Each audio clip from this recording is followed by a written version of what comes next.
Lo único que voy a hacer yo creo que más o menos todos los que estamos presentes nos conocemos. La idea es trabajar, primero bienvenidos, bienvenidas a esta actividad que busca ser una charla debate, un espacio de construcción de conocimiento, volviendo a todas las cosas que pasaron y que por ahí en nuestra localidad no tienen demasiado conocimiento ni difusión. Atendiendo también al contexto social en el que estamos, inmersos dentro de una pandemia mundial que imposibilita el encuentro como nos gustaría. Hoy nos gustaría tener una sala repleta y nos gustaría tenerla a las chicas también acá para poder charlar, encontrarnos. Pero bueno, tenemos alternativas, por suerte tenemos la alternativa de la tecnología que intentamos dentro de las posibilidades poder manejar, descubrir para poder realizar este tipo de actividades.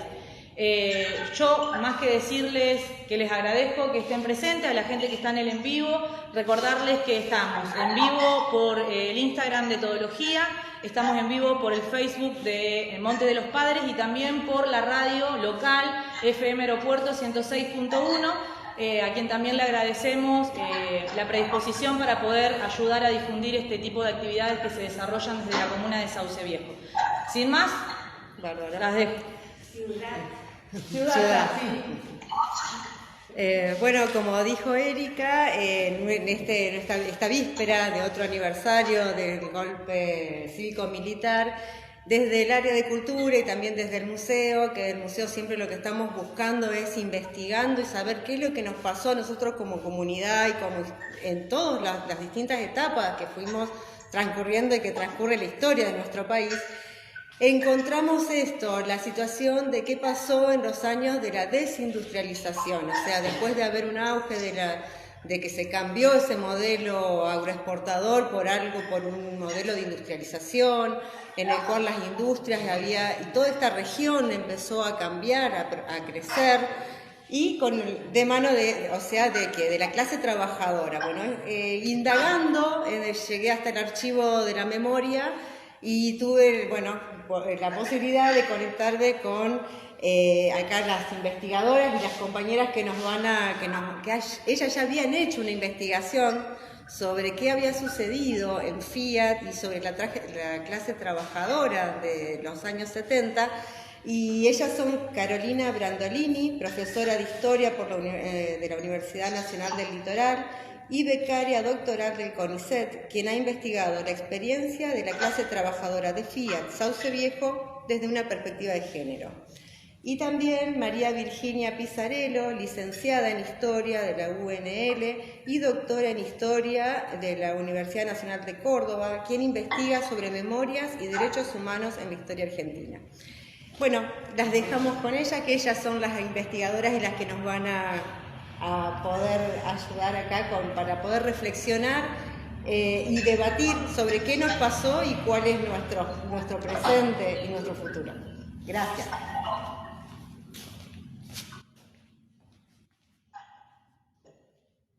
Bueno, hola, buenas noches a todas y a todos los que están ahí en Sauce, en el museo, y bueno, y también a través del Facebook del museo y de la radio siguiendo esta charla, que bueno, en primer lugar me gustaría, tanto en nombre mío como de Virginia, agradecerles un montón la iniciativa, la propuesta y la invitación, porque bueno, estos espacios son fundamentales para que podamos hacer memoria, y más en el contexto de la conmemoración del último golpe cívico-militar, que bueno, mañana se cumplen 45 años.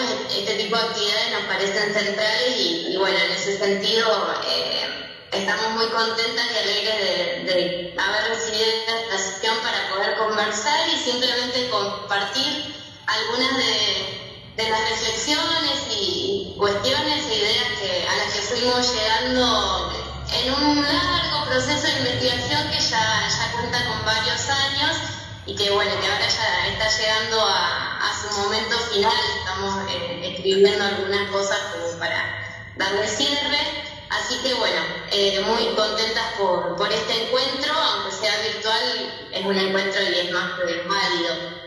En primer lugar, para empezar, a mí me gustaría relativizar en parte el título de la charla. El título es Industria y Gobiernos Militares. En verdad lo que vamos a proponerles con este intercambio sobrepasa la época de los gobiernos militares en sí. Sería un acercamiento a qué pasa en Sauce Viejo y en la región durante toda la década del 70. La década del 70, digamos, entendida como un periodo complejo y amplio que abarca dos gobiernos militares. Por un lado, el gobierno de la Revolución Argentina, que empieza en el año 66 y termina en el 73.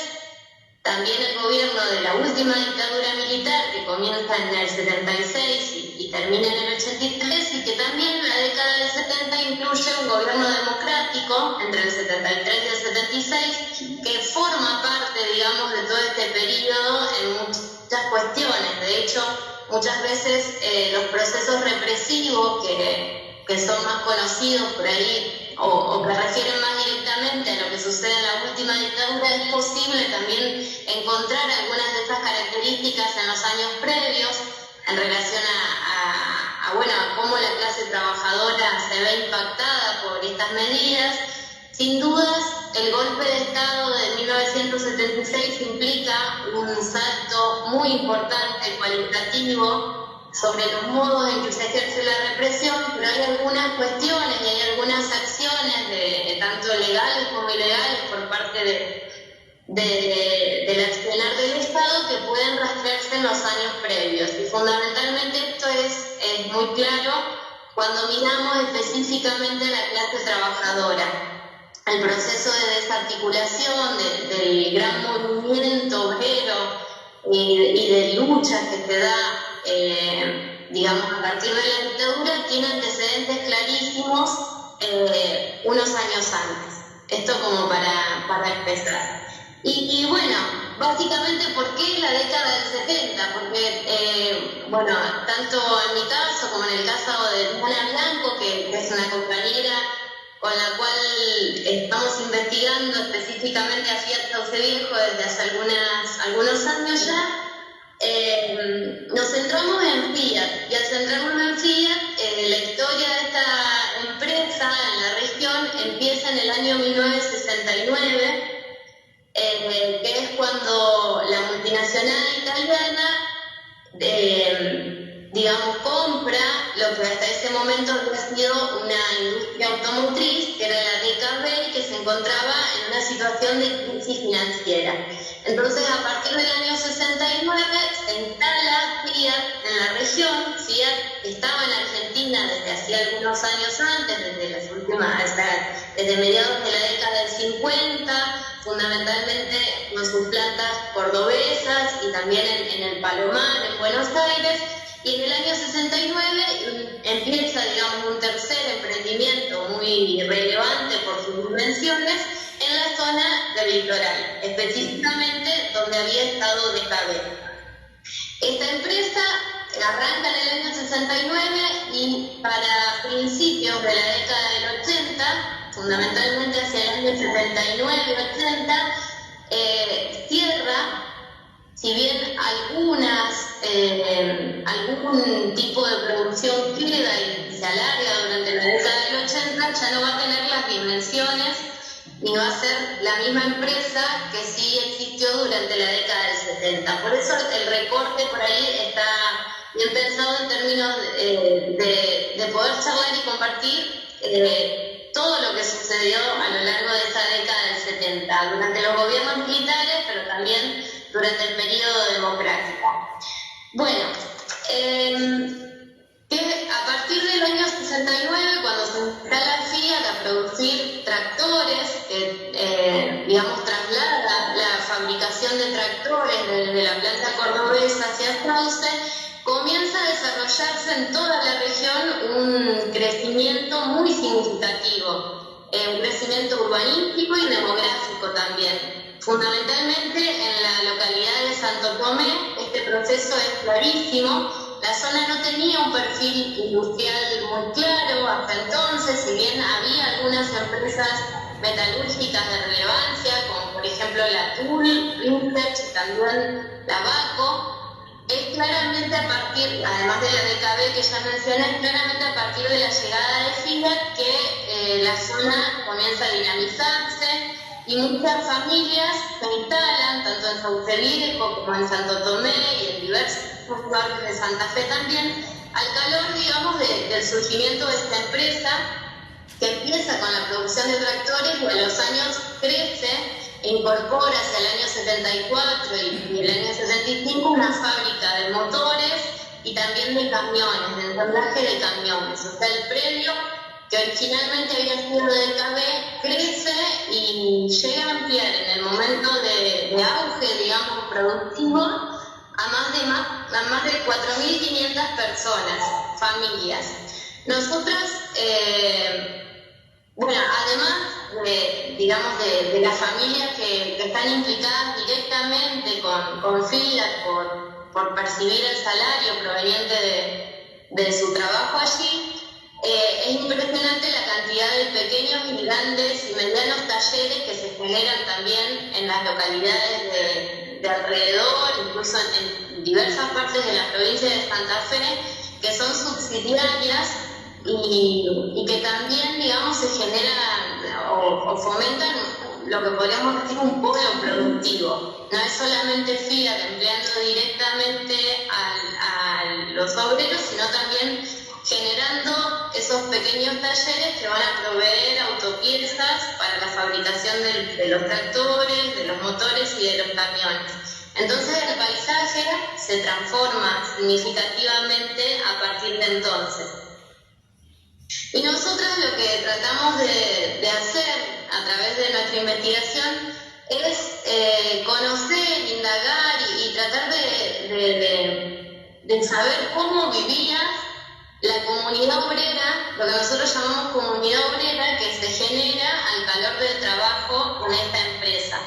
Esta comunidad obrera está compuesta fundamentalmente por hombres y por mujeres. Si bien el espacio de la fábrica es un espacio, sobre todo el espacio productivo de la fábrica, es un espacio muy masculinizado, donde predominan los varones, también consideramos que la clase trabajadora está compuesta por miles de mujeres que son las que en los hogares de esos varones que van a trabajar día a día a la empresa realizan un trabajo muy importante que es el trabajo reproductivo y el sostenimiento tanto afectivo como bueno, laboral, propio de todo lo que implica sostener un hogar. Son también parte de la clase, entonces por eso hablamos de comunidad obrera y pensamos en los hombres y las mujeres que durante toda esa década del 70 estuvieron vinculadas a la empresa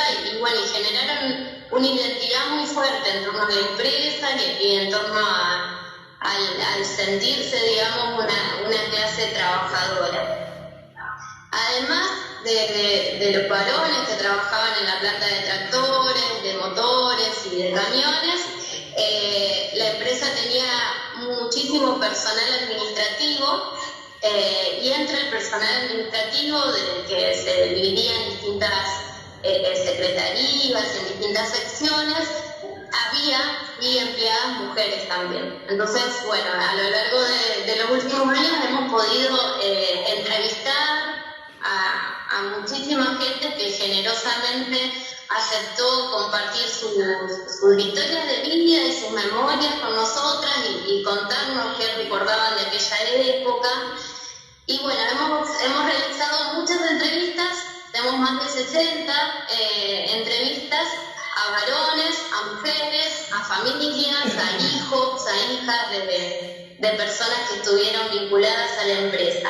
Y bueno, a partir de esas entrevistas, de reescuchar las grabaciones de las entrevistas, también de hacer un trabajo de investigación en la prensa, mirando los diarios de la época, tanto el diario Editorial, que bueno, era uno de los principales diarios en Santa Fe en ese momento, como también el Nuevo Diario, que fue un diario muy significativo que existió durante estos años, justamente en la década del 70, y también rastreando información que aparece en distintos tipos de documentos disponibles en el archivo de la memoria que mencionaron las chicas al comenzar la charla. Fuimos tratando de reconstruir y de armar, digamos, un mapa de cómo era esa comunidad obrera que nos interesaba. Y bueno, lo particular es que la historia de esta comunidad coincide, digamos, con un momento que a nivel nacional es un momento de tiempos muy acelerados, de muchos cambios, un momento de una radicalización política muy fuerte, que se da no solo en la clase trabajadora, sino también en el movimiento estudiantil y en otros sectores de la juventud que estaban muy radicalizados. También es un periodo marcado por un acelerado proceso de represión sobre los sectores más contestatarios, digamos, y también es un momento de cambios culturales importantes en el país, porque la década del 60 y 70 atraviesa una serie de cambios, por ejemplo, en lo que hace a la relación entre los géneros, digamos, al modo en que se relacionan varones y mujeres, en relación a distintas cuestiones, digamos, que hacen también a la cultura. Entonces nuestra pregunta giraba en torno a esto: ¿qué pasa específicamente en Sauce Viejo, en Santa Fe, en Santo Tomé, en el marco de los trabajadores de esta empresa durante estos años tan convulsionados? Y bueno, ¿qué es lo que encontramos, lo que pudimos reconstruir? Básicamente la presencia de una fuerte movilización obrera desde el principio de la fábrica, digamos, hasta el momento del golpe de Estado, en diferentes momentos, a partir de las memorias que circulan y que brindaron los entrevistados, pero también lo que aparece en el diario y en las fuentes, encontramos muchas, digamos, acciones concretas que tenían que ver con pedidos de aumentos salariales, a pesar de que el obrero de Fiat era un obrero que cobraba muy bien en relación a otros sectores de la clase trabajadora. Muchísimos pedidos para mejorar las condiciones de trabajo también dentro de la fábrica, y también algo que es muy característico de la época, que es una constante tensión con la dirigencia sindical. En el caso de los trabajadores de Fiat estaban vinculados a la Unión Obrera Metalúrgica, y entre los dirigentes de la Unión Obrera Metalúrgica y los delegados y los miembros de la comisión interna de las distintas plantas de Fiat existían ciertas tensiones que aparecen permanentemente en diversos conflictos que fuimos marcando. Hay algunas coyunturas particulares, algunos momentos que son significativos a la hora de pensar cómo era esa radicalización y todos estos conflictos obreros. Algunos se relacionan con cuestiones que pasaban más al principio de la década del 70, como por ejemplo el momento del retorno de Perón a la Argentina luego del exilio, implicó ciertos eventos de movilizaciones y de paros dentro de la fábrica. Después cuestiones más específicas vieron un aumento de los obreros de Fiat en Córdoba. Entonces, al existir una comunicación entre los obreros organizados de Córdoba, de Buenos Aires y también de Santa Fe dentro de Fiat, trataban de igualar, y que si había un aumento en Córdoba también pudiese haber un aumento, por ejemplo, en Sauce Viejo. En general lo que se ve es que hay una disputa muy grande por redistribuir, digamos, las ganancias de una empresa que se conocía, se sabía entre los obreros que funcionaba muy bien y que en las condiciones económicas de principios de la década del 70 era una empresa que tenía muchas ganancias. Entonces la puja por la distribución de esas ganancias eran constantes, había, digamos, mucha conciencia obrera en relación a eso, al tipo de reivindicaciones que los empujaban. Un conflicto particular muy fuerte que se dio en el marco de la comunidad fue hacia el año 75, cuando era ministro de Economía de Isabel Perón Rodrigo, Celestino Rodrigo, en Sauce Viejo, desde la fábrica, desde las asambleas y el cuerpo de delegados y la comisión interna, se organiza, sin el aval, digamos, del sindicato, sin el aval de la conducción de la UOM, se organiza una marcha desde la planta que procuraba llegar a Santa Fe para pedir que paren por favor los aumentos en el costo de la vida en general, y esta marcha, bueno, no se puede concretar porque a la altura del puente de Santo Tomé hay una represión muy grande por parte de la policía, con gases lacrimógenos, con balas de goma, que impide que los obreros continúen, digamos, con ese trayecto que tenían armado. Lo interesante para nosotras de este conflicto en particular es que aparece claramente el rol de las mujeres, de estos obreros, empujando este tipo de demandas, porque la demanda por impedir el aumento de lo básico para la vida, de los alimentos, del combustible, de las tarifas, es una demanda que claramente sienten o impacta en el funcionamiento del hogar obrero. Entonces, también en ese sentido se puede leer ese conflicto particular del Rodrigazo como un conflicto, bueno, protagonizado tanto por varones como por mujeres. ¿Qué es lo que sucede en 1976, cuando se da el golpe de Estado, con todo este proceso de movilización tan grande y tan fuerte que podía percibirse en la comunidad de Sauce Viejo? Bueno, esa es una de las preguntas más difíciles y bueno, que intentamos responder a lo largo de este tiempo. Fundamentalmente consideramos que el proceso de la dictadura impacta de dos maneras en la comunidad obrera de Ciudad. Por un lado, desactivando toda esta serie de movilizaciones y de conflictos y de cuestiones que ponían de manifiesto una fuerte conciencia de lucha por parte de los trabajadores. Hay medidas concretas que lleva a cabo el gobierno militar que impactan en todas las fábricas de la Argentina y que claramente en Sauce Viejo también. O sea, se pasan a prohibirse ciertas instancias de deliberación y organización, como eran las asambleas, las reuniones, los sindicatos son intervenidos. Entonces todo eso sin duda se refleja en Sauce Viejo, y a partir de ese momento ni en la prensa ni en otro tipo de archivos que revisamos pudimos ver la continuidad de ese tipo de actividades que eran tan claras y tan fuertes antes de este momento. Entonces, por un lado está ese impacto.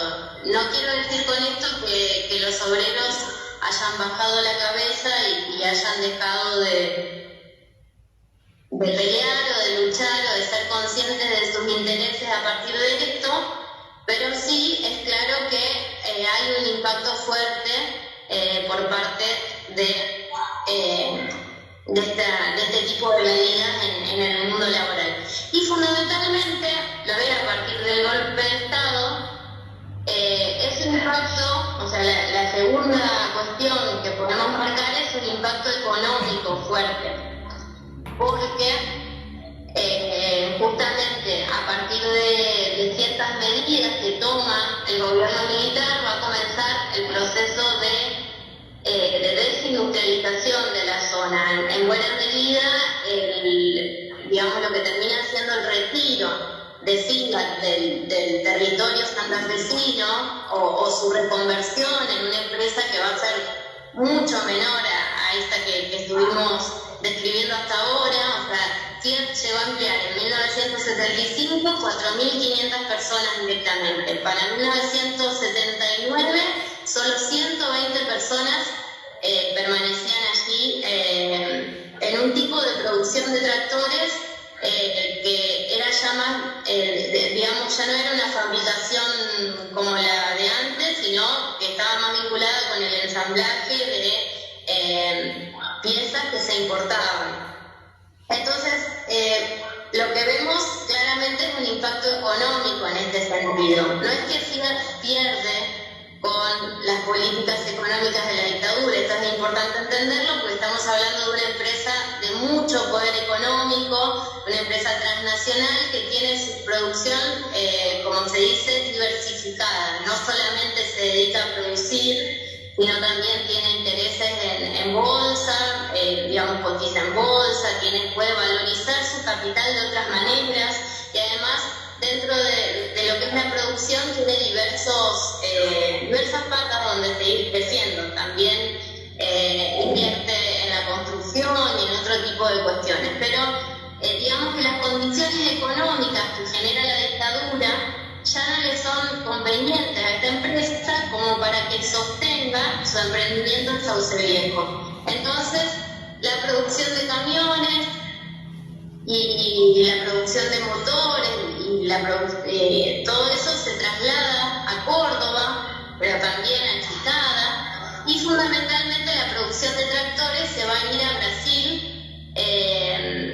Y digamos, el predio de Sauce Viejo va a quedar a partir de entonces, muy disminuido y todas las familias y la clase trabajadora que se había forjado y que había tenido tanta identidad hacia principios de la década empieza a verse desarticulada y insertarse en otros lugares a partir de este proceso. Entonces, más que nada, nos parecía importante marcar eso, que el impacto no solo tiene que ver con la desactivación del conflicto obrero, sino también con la desaparición misma de esta fábrica para este periodo. Y para ir cerrando y darle el paso a mi compañera, me gustaría marcar que a veces muchas entrevistas y la memoria de estos trabajadores y trabajadoras suele vincular el cierre de la empresa o la retirada de Fiat de Sauce Viejo con la conflictividad obrera, la idea de que el obrero no supo cuidar lo que tenía, de que si no hubiera habido tanto conflicto y tanto paro, tanta reivindicación, la empresa se hubiese quedado. En verdad, una mirada atenta, por ejemplo, a estas características, a estos cambios económicos macroestructurales que podemos observar a partir de las políticas de la dictadura, ayudan a entender que en verdad la empresa decide retirar el emprendimiento no por los conflictos.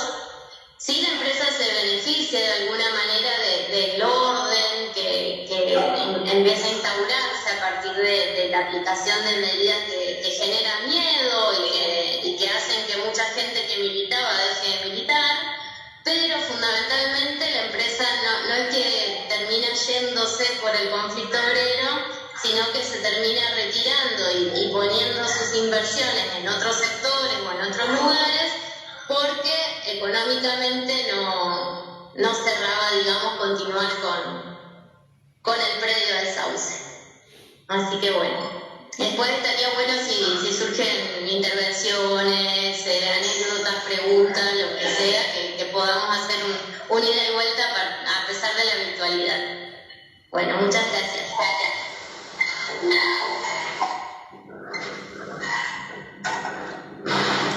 Gracias a ¿Le consultas a su organizadora? ¿Digo yo? Sí. Ahí me acerco para que me así, seguimos. Para mí, gracias. Antes de empezar, yo quería decir la comunidad de estar hablando en este espacio, dialogando. Creo que, siendo el 24 de marzo, eso se parece a lo que Alejandro Martínez dice que son rituales. Esto es un ritual de memoria, porque de alguna manera, que la medida que estamos intercambiando y volviendo a un pasado que parece no pasar, estamos haciendo un montón de ejemplos que se pueden de nosotros, porque seguramente particularmente quienes están en el auditorio deben tener muchas personas que tienen el nombre de lo que pasó en la época del 70. Por eso que nos metemos en la ciencia, decimos que trabajamos en casa de sombra. Te interrumpo. De memoria. Te interrumpo un segundo, porque nosotros no te escuchamos bien. No sé si es porque a lo mejor deberían apagar el micrófono a tu compañera o acercarte vos un poquito más a tu micrófono.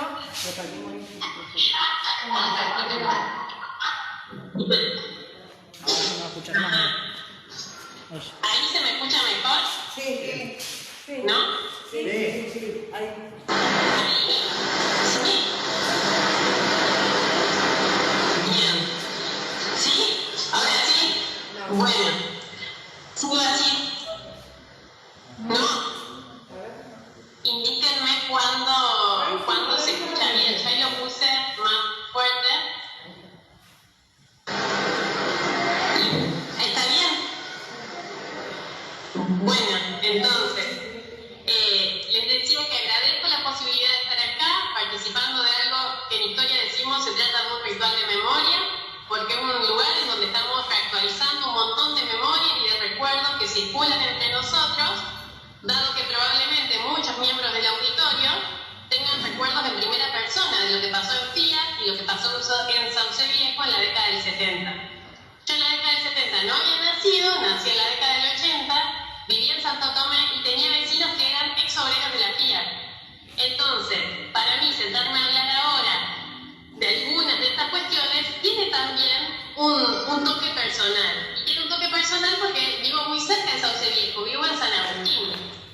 Y en este pueblo, al igual que en otros pueblos, ustedes dirán si es así o no en Sauce, hablar de la dictadura, de la última dictadura cívico-militar, sigue siendo un tema escabroso, atravesado por lo que los historiadores llaman puntos ciegos. Hay cosas de las cuales es muy difícil hablar. Es muy difícil hablar, entre otras cosas, porque, como dicen muchos historiadores, nosotros cuando hablamos de historia reciente nos paramos en una zona intermedia, una zona de sombra entre la historia y la memoria, dado que, y vuelvo a lo que decía recién, muchos de nosotros nos acordamos. A Carolina y a mí nos pasa que cuando vamos a entrevistar gente, ¿sí? Muchas veces los entrevistados quieren explicarte cómo fueron las cosas porque las vivieron. Frente a eso, nosotras, principalmente lo que prima es el respeto, porque uno lo que tiene es escuchar a la persona que vivió esas situaciones. Ahora bien, eso también genera un montón de preguntas. Y es por eso que nosotras, para acercarnos al pasado reciente, además de escuchar las voces, las valiosísimas voces de la gente que vivió en esa época, apelamos también a otros documentos y a distintos archivos. Esto nos ha permitido mirar la última dictadura desde una perspectiva que decimos anclada en lo local. Porque si no, yo ahora hablo como profe de historia, pasa mucho que cuando uno enseña esta historia en las aulas, los estudiantes piensan que la dictadura en realidad no tuvo lugar acá en Santa Fe o en esta región, sino que transcurrió en Buenos Aires. Y es cierto que acá no hubo una ESMA, no hubo un centro clandestino de detención de las dimensiones que tuvo la ESMA, no hubo un lugar que albergara 5.000 personas y las desapareciera. Es cierto. Sin embargo, frente a eso nosotros podemos decir, en Argentina hubo más de 700 centros clandestinos de detención y muchos de esos fueron casitas y estuvieron en la zona de la cual estamos hablando hoy. Por algunos de ellos pasaron ex obreros de la Fiat. Entonces, traer estos elementos es algo que problematiza y de alguna manera nos permite hacer presentes reflexiones que si no parece que tienen que ver con Buenos Aires o con otros espacios y que nada tienen que ver con nosotros. En lo personal, si de algo me sirve estar acá y por eso lo agradezco, es porque creo que nos debemos todavía muchos debates. Así como la mirada sobre lo regional es algo acuciante y es algo necesario, también lo es cómo la llamamos a la última dictadura. Hace ya varios años que se habla de dictadura cívico-militar, también en los medios de comunicación. Sin embargo, eso sabemos no fue siempre así. Hasta no hace tantos años se solía hablar de proceso, utilizando la misma palabra que las autoridades militares le habían dado a esa dictadura. Poder romper con estos sentidos comunes es parte de la tarea que tenemos los profes de historia que nos involucramos en el estudio del pasado reciente. Dicho esto, quisiera traer algunos datos a colación. Santa Fe, en la década del 70, la ciudad de Santa Fe tenía 133.000 habitantes. San Toto era mucho más chico, Carolina me había dicho, Sauce tenía unos 2.000 habitantes. Estamos hablando de espacios muy reducidos, que sin embargo impactaron hondamente en las cifras nacionales que nosotros trabajamos.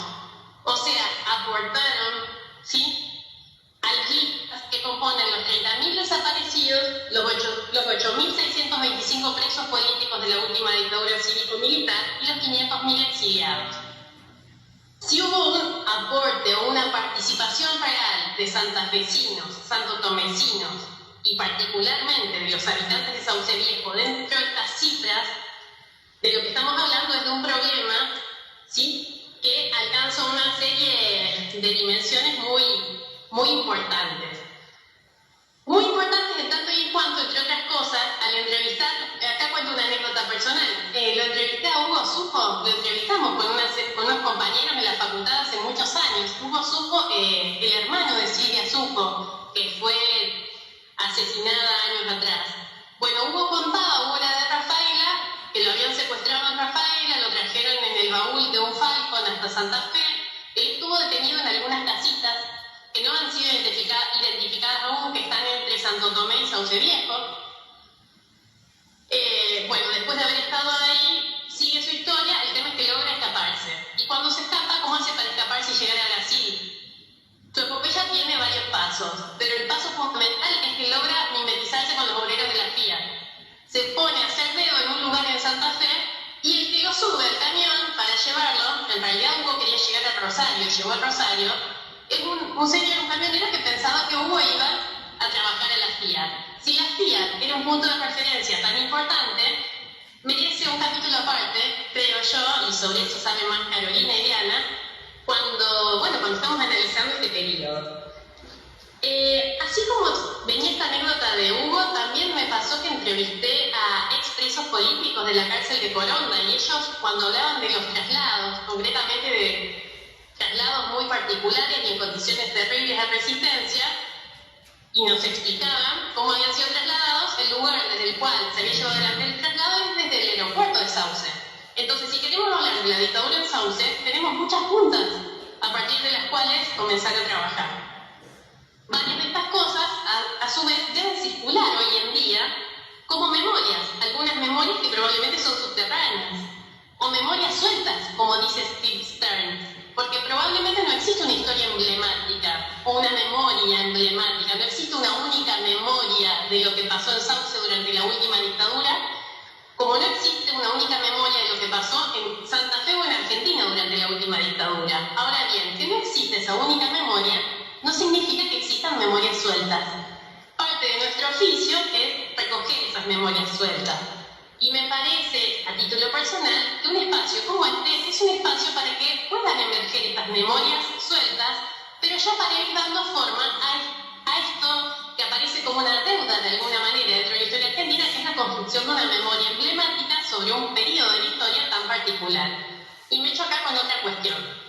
Los que estudian los pasados traumáticos, como por ejemplo el pasado de la Alemania nazi, plantean que los actores que viven en primera persona esos procesos generalmente no son los que llevan adelante las investigaciones que permitan comprender más hondamente qué es lo que pasó. Dicho en castellano, más en criollo, generalmente son los nietos de los protagonistas de una época los que se animan a indagar y a plantear preguntas que son demasiado pesadas de tramitar o de llevar para los protagonistas de la época.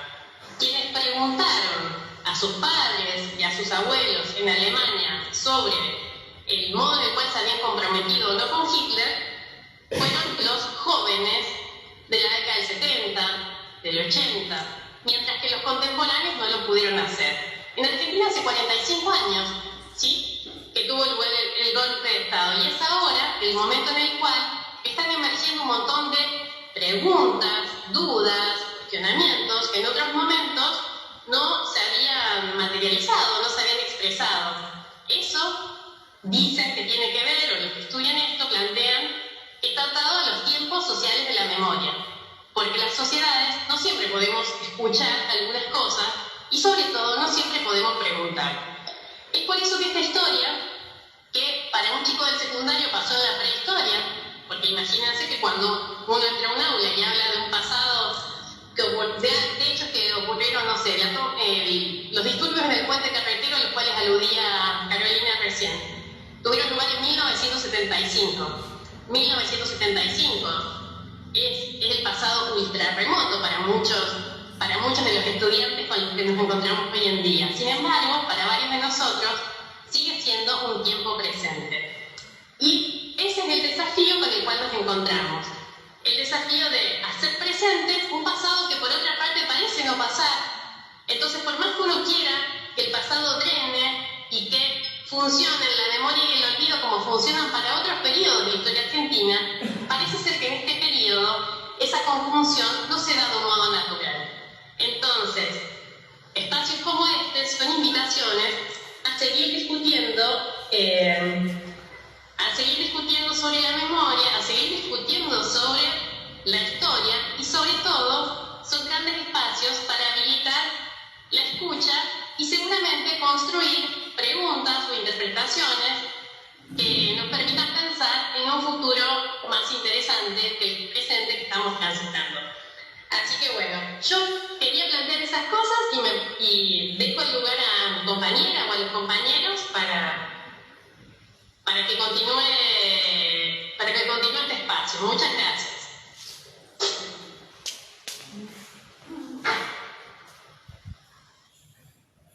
Bueno, ¿ahí me escuchan, chicas?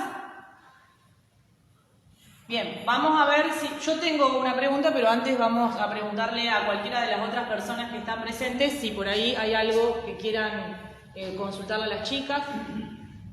Si no, arranco yo. Arranco.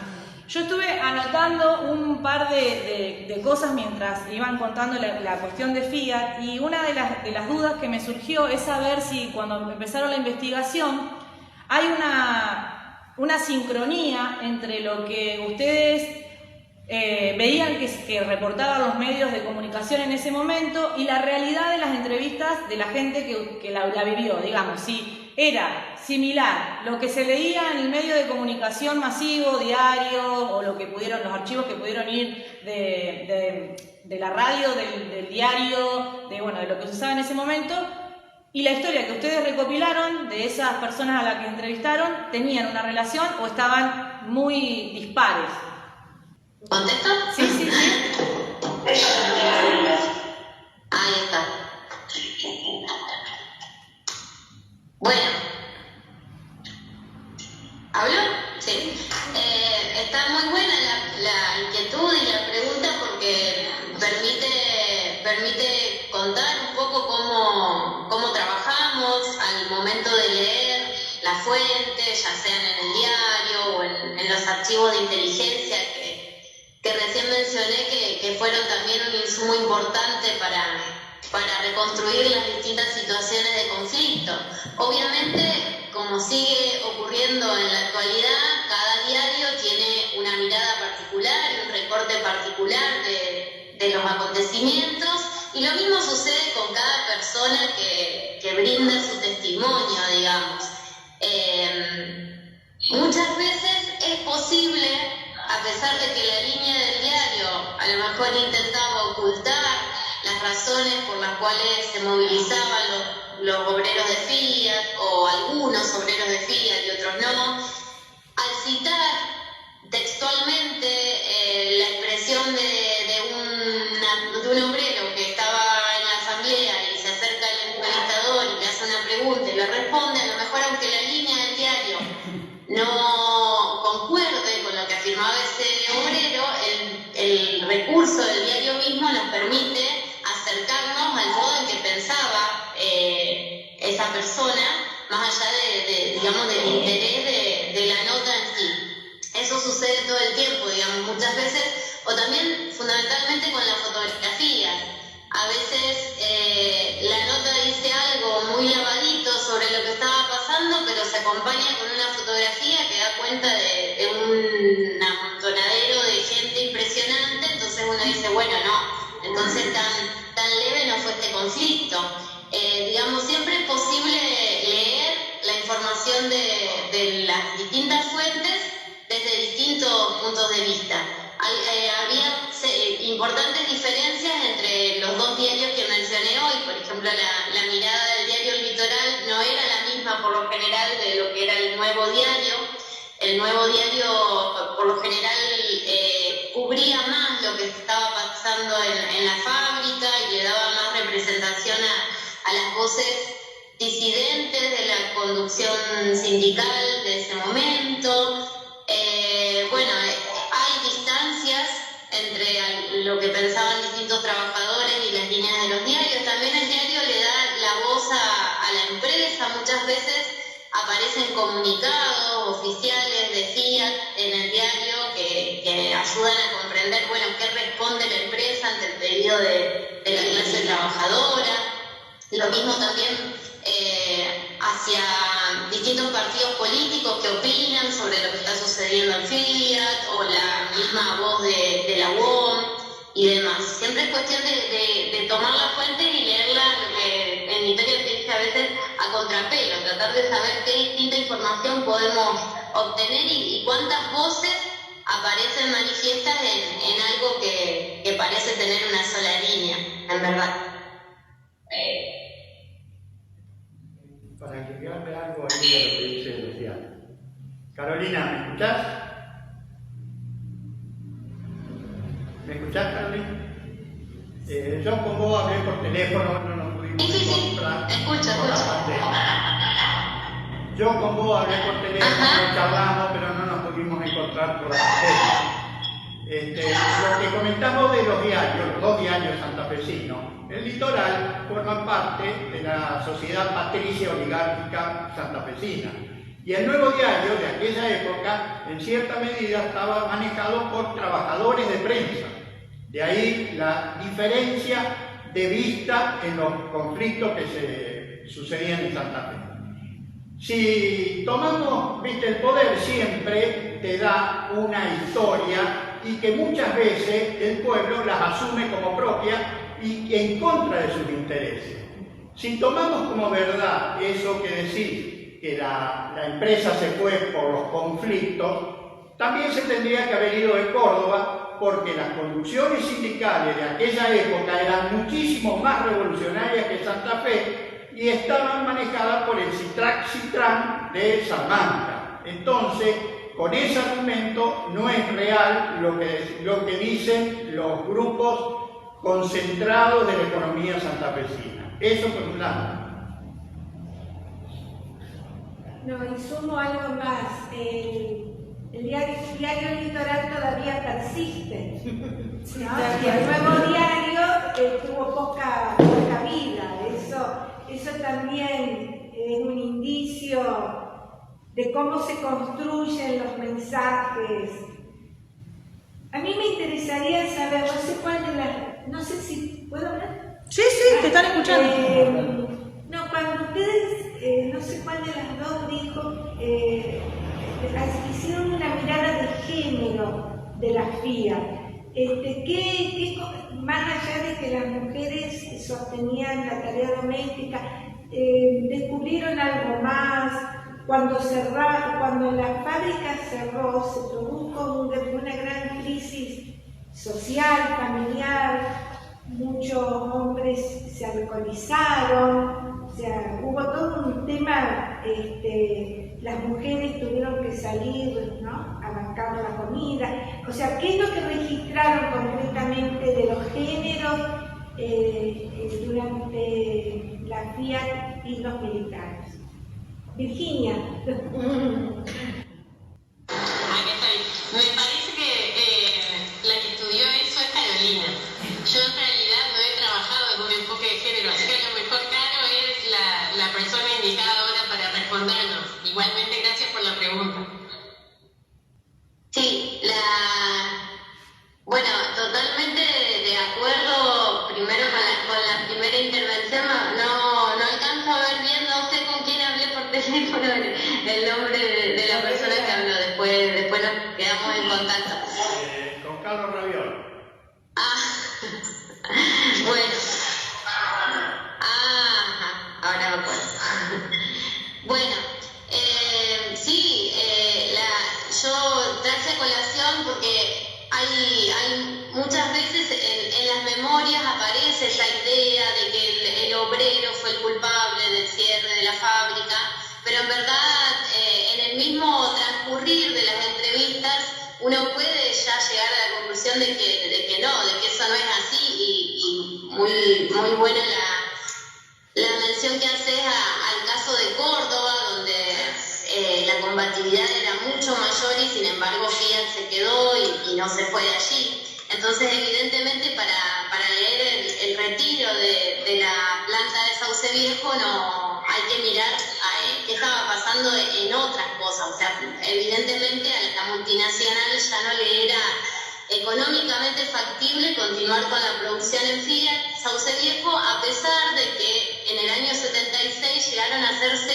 ampliaciones e inversiones muy significativas que prácticamente no llegan a estrenarse. Hay por ejemplo, en la planta de tractores, una inversión en la sección de pintura millonaria, y bueno, y otros emprendimientos particulares que prácticamente no llegan a ponerse en funcionamiento. Entonces eso lo que muestra es claramente un cambio en la estrategia del capital sobre en qué países convenía o en qué plantas de qué países convenía quedarse y en cuáles era necesario retirarse porque ya no era factible. En relación a la pregunta por bueno, la mirada de género sobre este proceso, obviamente el impacto de todas las crisis, no solamente, bueno, ahora estamos hablando especialmente de la Fiat y de lo que implicó para esas 4.000 familias, bueno, que se vaya la empresa y la necesidad de la reconversión y de buscar nuevas fuentes de trabajo. Por lo general, esas situaciones de crisis tienen un impacto muy fuerte en el funcionamiento y en la dinámica de los hogares y de la familia, y como bien planteaba la compañera, o sea, son las mujeres las que se suelen poner, digamos, al hombro el mantenimiento y el sostenimiento de los hogares y salen a trabajar. En verdad ya trabajan desde antes y lo que hacen es reforzar el trabajo, muchas veces en situaciones de informalidad, pero bueno, para poder reemplazar el ingreso ese que ya no está, recae no solamente el trabajo previo, sino los nuevos trabajos que se consiguen, y a eso se suma el trabajo no reconocido ni remunerado, que es muy fuerte, que tiene que ver con la crianza de los hijos y con el sostenimiento, digamos, cotidiano de los hogares. Eso sí aparece. A ver, por lo general estos procesos son muy claros en la década del 90. Acá, al estar en la década finales de los 70, todavía no es tan oscuro el panorama. A ver, sí, fue fuerte, no digo que no fue significativo el cierre de Fiat, pero no era tan desolador el panorama en relación a la falta de otros empleos. Las acciones que pagó la empresa fueron más o menos importantes, y en el caso de muchas familias se ponen talleres vinculados al oficio que desarrollaban dentro de Fiat, talleres mecánicos o de otro tipo, y de alguna manera o se emplean en alguna otra empresa y demás. La mirada de género de la investigación, más allá de esta cuestión concreta de cómo impacta el cierre de la empresa, tiene que ver también no solo con reconstruir la experiencia de cómo era ser una mujer de un obrero de Fiat, o cómo era siendo mujer trabajar en las oficinas de Fiat, de qué modo, digamos, el trabajo en sí se veía también permeado por ciertas cuestiones que hacían a una mujer trabajando en un espacio donde el 95% de sus compañeros eran varones. Bueno, tiene, más allá de reconstruir la experiencia femenina de estos sujetos, también nos interesa ver de qué modo se vivía la masculinidad de los varones de Fiat, digamos, qué cuestiones del ser varón movilizaban esos obreros, tanto para ir a trabajar y conseguir ese salario, cómo se sentía esa responsabilidad de ser el padre de familia, que tiene que sostener económicamente a su hogar. Digamos, la mirada de género no tiene solamente que ver con pensar y reconstruir cómo vivían las mujeres de la comunidad, sino también pensar a los varones desde su lugar de varones obreros trabajando en la fábrica. Y que bueno, en eso estamos ahí trabajando. Yo estaba pensando con lo que decías, comparándolo con los 90 y lo primero que se me ocurre que fue aparte un periodo en el cual la deuda externa aumenta muchísimo, pero también aumenta la pobreza, por esto que estamos hablando de la ruptura de las industrias que habían tenido un auge y empiezan a caer, y estaba pensando en lo que creo que se repite en varios procesos de la historia argentina, esto de que al terminarse el trabajo formal dentro de una industria o dentro de un trabajo donde tengas un salario fijo todos los meses, donde tengas aporte jubilatorio, donde tengas obra social y demás derechos del trabajador, hace que se empiece a superpoblar los trabajos informales. Eso también es una realidad, porque las mujeres tienen que salir de lo intra a lo externo, digamos, a vender comida, a coser para afuera, a las labores que sabemos que habitualmente nos llevaba esa forma de mirar la sociedad laboral. Y también se produce eso, porque digamos, ya en una cuadra tenés 4 almacenes, tenés 3 verdulerías, y eso es, o sea, para poner el plato en la mesa, la plata parecería ser que está resuelto, que está, pero se pierden un montón de otras cosas que hacen al ser humano dentro de una sociedad, digamos. Pienso, por ejemplo, hoy, porque lo traemos dentro del área de cultura y de derechos humanos, el disfrute de lo cultural, digamos, que ya es algo que es negado porque lo que podés llegar a producir en un trabajo de informalidad solamente alcanza para poder llevar la comida a la mesa, básicamente. Y todo lo demás, la salud, la cultura, la educación, queda relegado a un segundo plano como si no tuviese la misma importancia que poder alimentarse todos los días. Dale, pase, que te conté. Quedó en eso, en el coso. Bueno, pensaba eso, después anoté otras cosas, yo como esto de que las empresas transnacionales, cuando pensamos en esto de que de afuera puede llegar a venir El Salvador y que en ese momento, era lo de afuera era lo mejor, estaban esas propagandas conocidas de que la industria nacional no servía de nada, pienso, qué fácil fue para ellos cuando ya no le daban malos números, levantar todo, irse y que lo que quedaba acá era el trabajador, que está bien, había una plata que se pagaba y demás, pero que cuánto tiempo se podía subsistir y bajo qué. Sí, lo que debemos escrito de ellos, que es el objetivo de ellos. Claro. Lo ven así. Yo creo que más que nada son formas de gobierno instauradas que en el momento de lo que fue la dictadura se vivió más intensamente, y después en los otros gobiernos neoliberales lo hemos sufrido de la misma manera, con la misma desindustrialización y a la vez con esa misma, que lo que vivimos de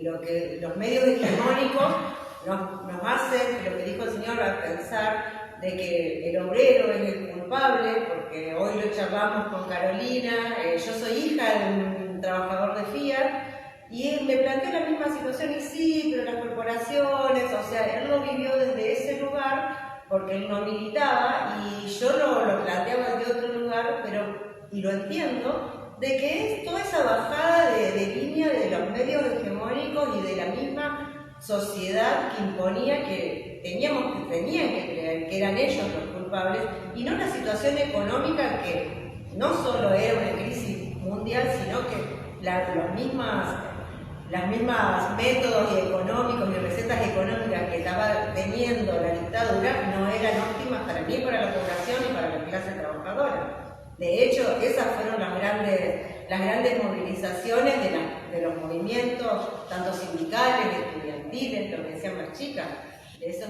Sí, de los medios de comunicación tratando de volver a instalar la idea de la meritocracia, como si las decisiones políticas de los gobiernos de turno no influyeran en la vida económica del día a día de cada una de las personas. Y sobre todo esto, plantearlo desde el nivel de región chica o de localidad chica, que lo sufrió, porque Sauce Viejo estaba creciendo por un parque industrial en desarrollo y que de repente queda, porque muchos trabajadores compraron terrenos en Sauce Viejo, edificaron y de repente se quedaban sin trabajo.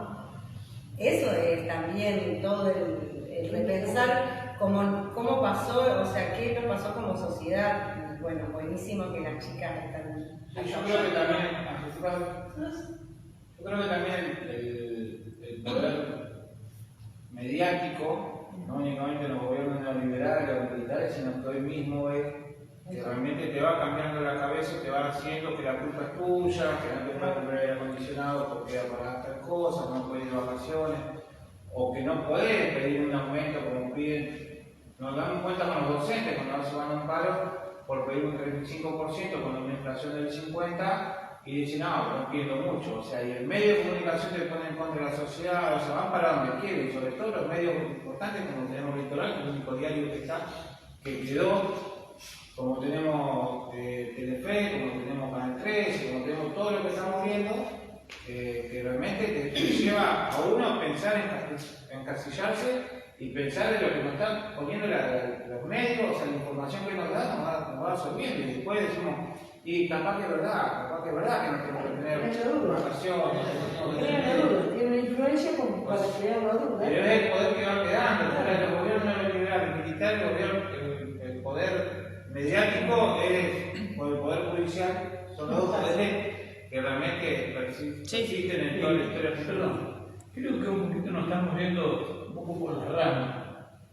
O sea, Fiat fue una industria multinacional que vino y se estableció en esta ciudad no porque por casualidad, vino porque había ya una fábrica medianamente en marcha, como era DKB, compró sus pequeñas acciones, algunos accionistas de buenos nombres de la ciudad de Santa Fe, nombres de gran estatus, que tenían sus grandes inversiones en DKB. Fiat lo único que hizo es comprarle esas pequeñas inversiones y desaparecer una marca que en su tiempo era una de las mejorcitas que había. De ahí se produce todo un fenómeno que fue un fenómeno histórico, y no es solamente de Santa Fe, de Sauce Viejo.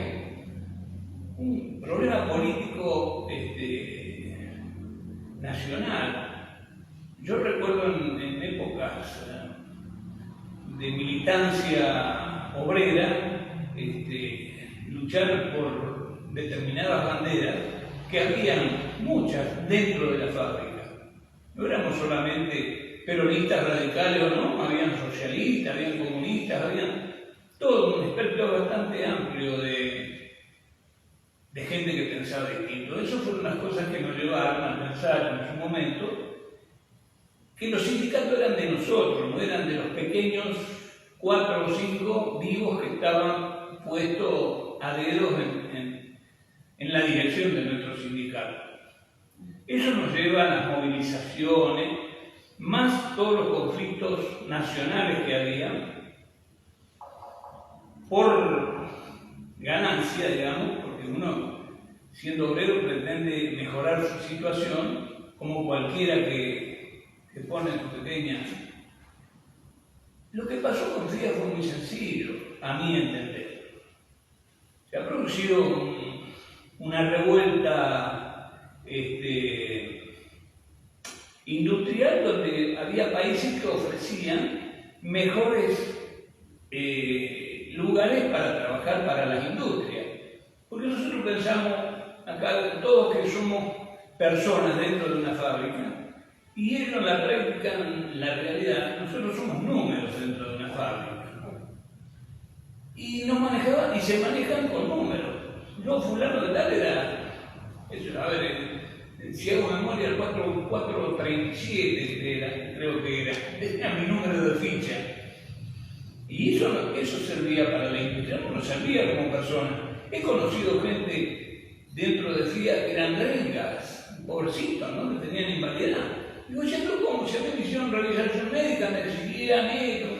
Y había gente que entraban por el sindicato, gente con discapacidad que se merecía trabajar como cualquier. Y entonces uno decía, la pucha, ¿dónde estamos? Todas esas cosas fueron llevando a que la gente se movilizara. Después el traslado de Fiat de irse de acá fue una cuestión de conveniencia económica. Fueron a Brasil, donde Brasil había hecho en su momento una planificación industrial, donde a las industrias que se iban a establecer allá no le cobraban impuestos, le daban créditos baratos, nos pasó todo con el cordón industrial de Rosario a Ensenada, donde teníamos fábricas, chimeneas, le llamaban la zona, las fábricas con humo, no sé, tenían un nombre muy especial. Y todas esas fábricas se fueron a Brasil, y los que tuvimos oportunidad de viajar hacia allá, de Porto Alegre en adelante, vemos todas las chimeneas que antes estaban acá. Claro, por decisiones políticas también que hicieron que sea más fácil la cuestión para las empresas, pero desfavorable para el trabajador. Totalmente, a ellos nunca les interesó si nosotros quedábamos o las familias que quedaban. Tal cual. Por eso ellos, para no tener problemas con el gran núcleo que trabajaba en Fiat, los indemnizaban y bien los indemnizaban. No es que Fiat le quedó debiendo 5 centavos a un obrero, no. Yo me acuerdo haber ido, yo era delegado en su momento, haber ido y ellos me ofrecieron a mí el doble para que me vaya. Así se manejaba Fiat acá en Sauce Viejo. Y por supuesto que una población de 4.000 obreros, 4.000 obreros que habría, Santo Tomé, Sauce Viejo, toda esta zona iba creciendo terriblemente. ¿Qué nos terminó de última? Con ese dinero que nos entregaban en su momento, era un dineral, porque nosotros conocíamos los sueldos básicos, digamos. Cuando vos vas y te pagan un despido, y te encontrás que te llegó un paquete grande así, que vas al Banco de Italia a coger la indemnización que te pagaba, te sorprendías. Esa gente instalaron sus pequeños negocios, nosotros le llamamos kioscos, salíamos de Fiat y le poníamos kioscos, pasando. Como en otros periodos fue el remis, por ejemplo. En esa época se instalaban los kioscos. Así terminamos todo. Usted es ex trabajador de Fiat. Yo soy ex trabajador de Fiat. ¿Y cómo es su nombre? Mi nombre es Miguel. Miguel, ¿y el apellido Miguel? Niklas. Miguel Niklas. ¿Tenían el contacto con Miguel? No, Yo quería comentar, primero, me encantó cuando vi el flyer.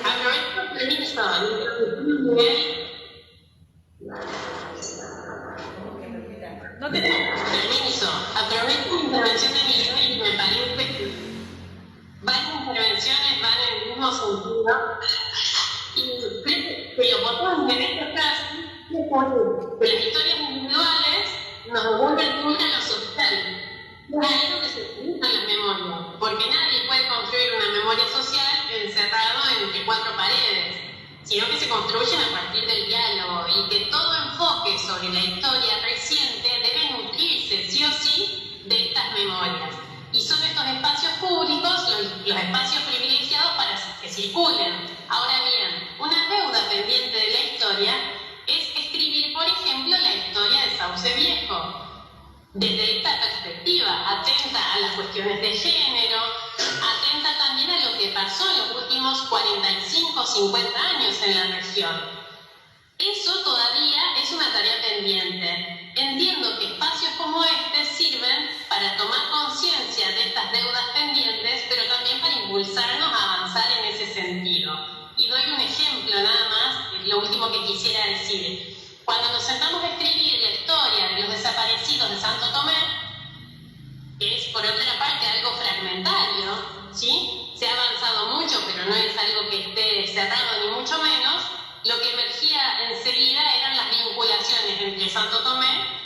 departamento de las colonias.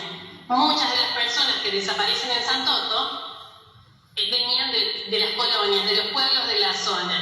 La pregunta por los desaparecidos de Sauce Viejo y una pregunta más profunda sobre qué pasó con los obreros de la Fiat también nos devuelve a pensar la región. Esta región estuvo hegemonizada por el segundo cuerpo del ejército entre el año 75 y el año 83. Este tipo de espacios y este tipo de momentos sirven para habilitar esas preguntas y seguramente a partir de este intercambio y de esta charla habrá gente que tenga mucho más para decir y mucho más para enseñarnos. Gracias. ¿Vas a hablar? Sí, yo cuando... Ahora. Cuando vi el flyer, la verdad que me interesó porque, bueno, soy sobrina de un trabajador de Fiat que en el momento en que o los indemnizaban o le ofrecían ir a Córdoba, él decidió irse con su familia a Córdoba, lo que sí no recordaba en qué fecha, pero ustedes dijeron que era más o menos alrededor del 80, 81, Sí, creo que él se jubila, termina jubilándose en Córdoba y toda su familia se traslada allá. Y la verdad que el dato que me interesó y que de la exposición de ustedes es imaginarme una Santo Tomé con una movilización. Yo soy de la ciudad de Santo Tomé, movilizada, cortando el puente con obreros que pertenecían a la Unión Obrera Metalúrgica. Me parece una cuestión total y absolutamente diferente de lo que el inconsciente colectivo del santotomecino, santotomecina media, te habla de la Fiat como el momento de mayor expansión económica de la ciudad de Santo Tomé, de crecimiento, donde no visualizan que hubo una dictadura militar, donde hubo dos intendentes, uno Mauri, de apellido Mauri, y otro Rey Leyes, que todavía son venerados por compañeros míos municipales que se van jubilando, y que la ven a Santo Tomé como el mejor momento económico de crecimiento, donde se pudo hacer la costanera, donde el intendente Rey Leyes es un intendente que creen que es de la democracia y es un intendente de facto. Hizo la costanera, Santo Tomé creció. Entonces, este trabajo que ustedes hacen y muestran las dos caras, porque de hecho en Santo Tomé hubo desaparecidos y cuesta muchísimo reconstruir la memoria. Creo que una de las chicas estuvo trabajando en eso.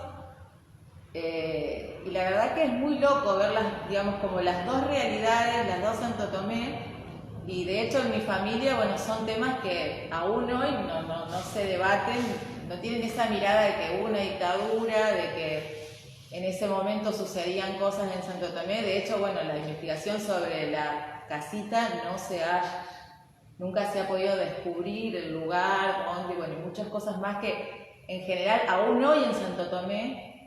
La gente de mi generación, que tenemos alrededor de 47 años, somos los que más preguntamos, pero en realidad 50 y pico de años, 60, es un tema total y absolutamente nulo. Sí, también hay un silencio cómplice de un sector de la sociedad y otro que sigue siendo, bueno, esto que decían cuando reconstruís la historia tan reciente, para nosotros, yo comparto con ella, yo también nací en el 85, por lo cual yo no viví ese periodo, lo fui aprendiendo y lo fui aprendiendo hoy tenemos esta realidad donde mañana va a ser un feriado, para poder convocarnos a la reflexión, a la movilización, a la marcha, a reivindicar estas cuestiones. Hoy, que aún todavía hay otras cosas que se siguen manejando, pero yo me acuerdo en mi escolaridad, yo fui de chusma, metiéndome y buscando, porque además venía de una parte de mi familia, no sé, ¿viste? No se hablaba, decía algo hicieron. Entonces como que era también parte de eso. A mí me llama la atención, por eso el tema es para mí muy interesante y siempre tenía necesidad de entender esta cuestión de la Fiat, porque sin duda había un crecimiento increíble en esa época. Yo soy de San Carlos y hace de cuenta que viví en cualquier lado, menos en la región, porque nunca supe nada de todo esto, por esta cuestión de que nadie preguntaba, nadie hablaba, era todo silenciado, y además por el origen de mi familia, además, ¿no? Pero digo, lo que me llama la atención es qué influencia han tenido, entiendo yo, los medios, para que la mayoría de los ex trabajadores de Fiat tengan esa esa idea de que la culpa la tuvo, que no es la multinacional, a bárbaro, que la Fiat era bárbaro, que gracias a la Fiat, pero que no entendieron nunca cuál era lo que es esa empresa, por qué se fue la empresa. Siempre echándole la culpa a los gremios, siempre al sindicato. Y de paso la pregunta, Miguel, es si había tantos militantes de distintos partidos políticos, si tenían un objetivo común o si ahí mismo había disidencias y había conflictos entre los dirigentes, o mejor dicho, entre los delegados, para llevar adelante todas esas marchas y esas cosas. No, en todo grupo donde hay 4.000 personas, nos vamos a encontrar con la disidencia. Eso es una situación, me parece, normal. Lo que sí había en Fiat una particularidad que tenía, que la gente de Fiat se juntaban, eran compañeros. La palabra de compañeros de trabajo se fue perdiendo con el tiempo por distintas razones. En Fiat había compañeros, éramos compañeros todos. Mire, le voy a contar así una anécdota. Hubo una tormenta muy fuerte, allá por los años 70, 71. Les arrastró todo zonas, llevó techos por todos lados. ¿Sabe lo que hicimos? Cada uno hizo un aporte en dinero para comprarle las chapas a todos los compañeros que se le habían volado el techo. Y personalmente los miembros de la comisión de ¿cómo se llama? De los delegados, digamos, fueron y le entregaron el dinero o le compraron los materiales. Ese era el pensamiento que había en Fiat. Y no sé, si usted me dice cómo se creó eso, no sabría decir eso.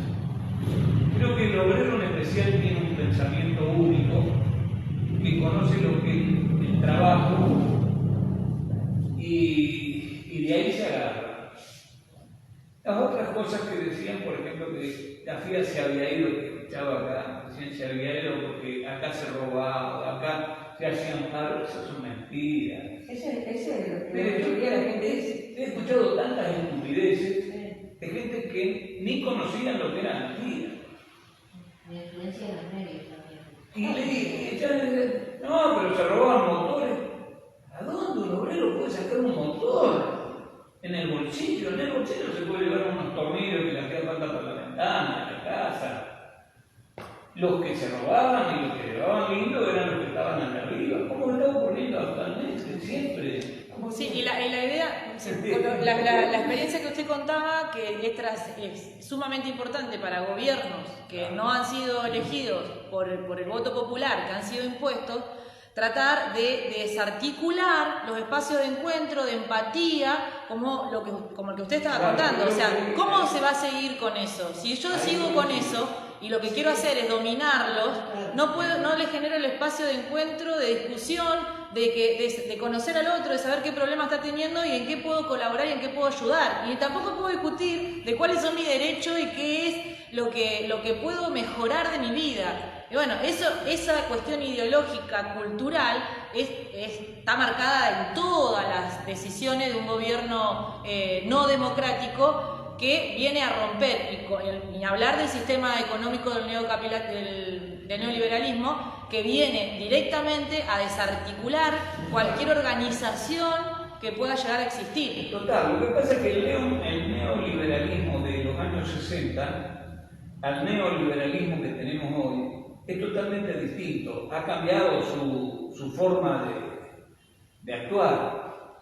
O sea, el liberalismo de hace 40, 45 años, lo que trataba a nosotros como obreros, nos trataba de perjudicar en lo económico, en tratar de sacar. Ahora directamente con las grandes industrias que hay, con la mecanización que hay, cambió todo.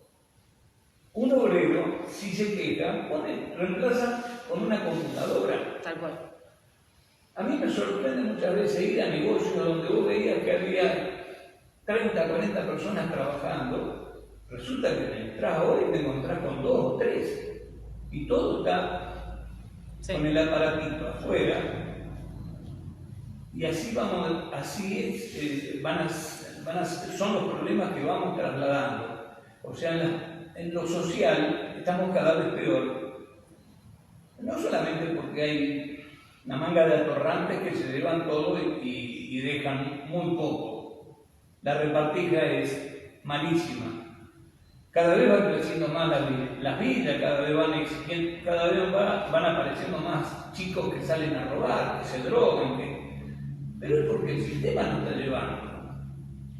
Este sistema capitalista que tenemos, que en realidad es imperialista, nos está llevando a que todos pasemos una mala situación. Y encima se nos cae esta enfermedad que a los pobres viejos como nosotros igualmente queriendo llevar también, porque somos gatos. Jefe, igualmente, todo está bueno para informarse de lo que fue después de la fría, que después no sé si alguien sabe por qué sigue siendo Gianosi el dueño, que también es un italiano, o es casualidad o no, pero el parque industrial cuando arranca allá por los años 80, 81, se van a fría. Cuando el parque industrial arranca por los años 60, 61 estaba de una mini sucursal, pero chiquitita, tipo oficina de lavabo, que no creció porque, claro, se fue el agua, las frías, entonces como que quedó sola. Bueno, y hasta el 2003 hubo 6 empresas en el parque industrial. Claro. Después del 2003 al 2015 se activaron 64 empresas que después bajan en los últimos años y hoy, bueno, vuelven a haber 64 empresas activas con más de 2.500 trabajadores. Es la información que nos dio la otra vez la gente del parque industrial para que veamos que también no son todos los gobiernos lo mismo de industrialización y desindustrialización. Entonces es para observar que de un gobierno a otro, desde el 83 una cosa de democracia, pero podemos tomar antes, hasta el 2003 hubo gobiernos neoliberales, para mi opinión, ¿no? Y la verdad que la industria no me interesó para nada. Cuando viene un gobierno pensando en la industria, se nota la diferencia que podemos llegar a eso, por más tecnología que tengamos.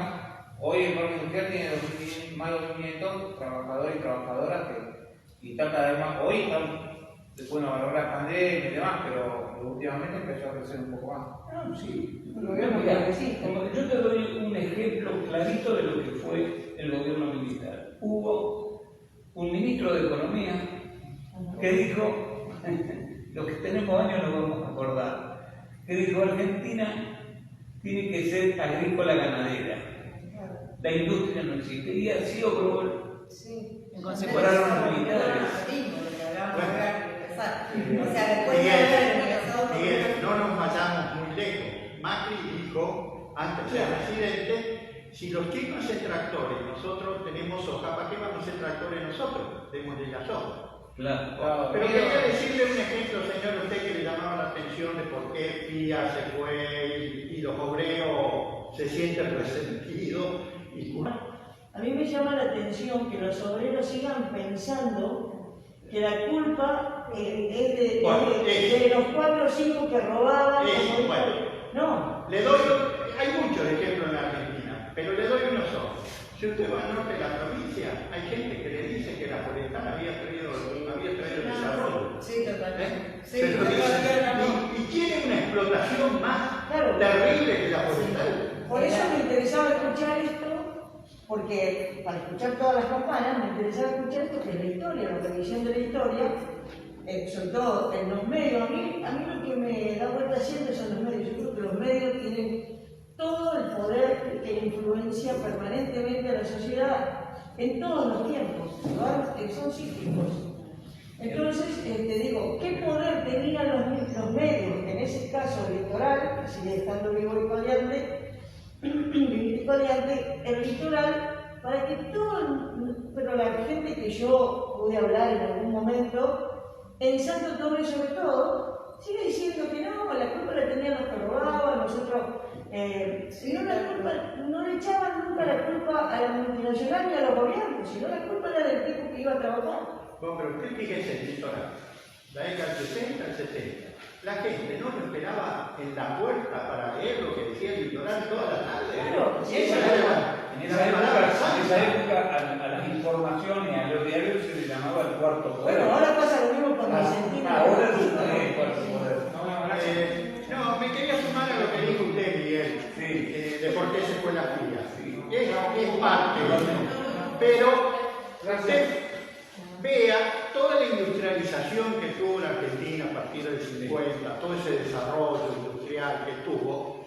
El imperio, a nosotros, no nos habían asignado eso, que seamos un país industrial, nos habían asignado otra cosa. Y en la dictadura de Onganía, con Hegel Bacena a la cabeza, es que se empieza a destruir todo ese andamiaje industrial y es la extranjerización de nuestras empresas.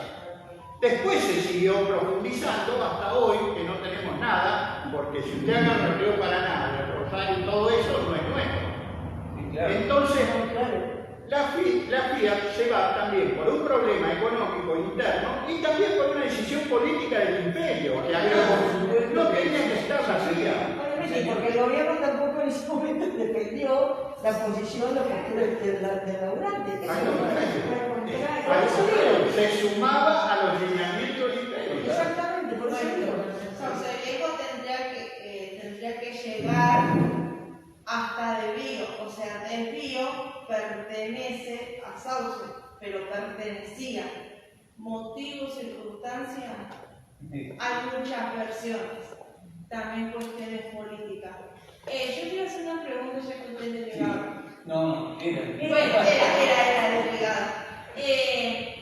En la parte, yo soy docente, en la parte de educación, en cuestión de la familia, lo social, que me imagino si hoy en día hay contenedor a la escuela, no me quiero imaginar en esa época.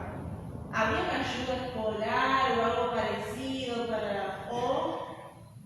Mire, yo lo que le puedo decir es que nosotros en el día éramos los obreros sobresalientes de todas las pequeñas empresas que había, que ahora se llaman pymes. Sí. Nosotros teníamos sueldos muy buenos. En esa época se ganaba bien. Nunca pasó eso bien. Ahora, fuera del día era otro mundo. Yo les voy a las chicas, más que nada, y a la transmisión en vivo, la vamos a cortar porque, de hecho, creo yo que ya se habrá cortado prácticamente solo. Entonces, para que nosotros sigamos conversando tranquilo y para las chicas que están hace 2 horas conectadas, en cualquier momento se van a ir, agradecerles la predisposición para esta conversación, que fue muy esclarecedora, que es muy importante para nosotros reconstruir esta parte de la historia de Sauce Viejo y comprometernos desde nuestro lugar, desde el área de cultura y derechos humanos, a poder seguir aportando y seguir siendo un canal para poder generar un espacio de construcción social, histórica, que es lo que nos está faltando. Y la idea es que esto sea un empezar para que puedan surgir trabajos que nos puedan llevar a realmente que quede plasmado y que se sepa la realidad de la vida de los trabajadores de Fiat, la realidad de lo que sucedía en Sauce Viejo en esos años tan oscuros de nuestra historia argentina, y que también podamos animar a aquellos que tienen datos a que se acerquen, a que los aporten, porque aún todavía Sauce Viejo como Santo Tomé siguen siendo 2 localidades que no saben con exactitud dónde funcionaron los centros clandestinos de detención de muchísimas mujeres y hombres que perdieron su vida, que desaparecieron, y otras que fueron, que trascendentalmente cambió su vida, todo lo que vivieron en esos lugares. Así que, cerrar desde acá, invitarlos el jueves a las 10:30, si el tiempo nos acompaña, a lo que va a ser la inauguración del Paseo de la Memoria, la Verdad y la Justicia, que es un espacio público pensado para poder trabajar en materia de derechos humanos, reconstruyendo esta parte que es importante para poder pensarnos para adelante, y también para trabajar un montón de otras problemáticas que tienen que ver con la cuestión de la igualdad de género, que tienen que ver con los derechos de los niños y un montón de otros puntos. Así que la invitación ya está hecha sobre la ruta. ahí pegadito al Museo Monte de los Padres. Y a las chicas ahora sí, así pueden, bueno, ya... Primero le vamos a dar un aplauso. Sí, un aplauso.